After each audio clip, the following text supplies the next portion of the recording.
एक मिनट काट दो, ठीक।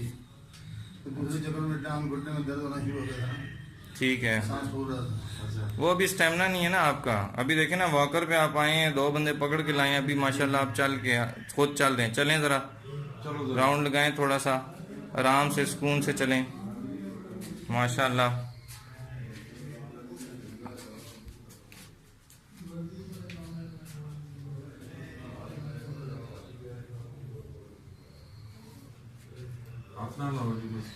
माशाल्लाह माशाल्लाह।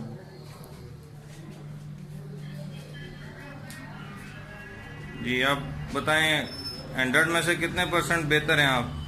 90% का तो कह सकते हैं। अभी तो एक सेशन हुआ है, ये बाकी सेशन होंगे तो फिर क्या होगा? 100% हो जाएगा इंशाल्लाह इंशाल्लाह आप ठीक होंगे। ठीक है, बाकी है कि अभी आपने एहतियातें करनी है। ठीक है, अपना बहुत ख्याल रखना है, एहतियातें करनी है। ठीक है, थैंक यू।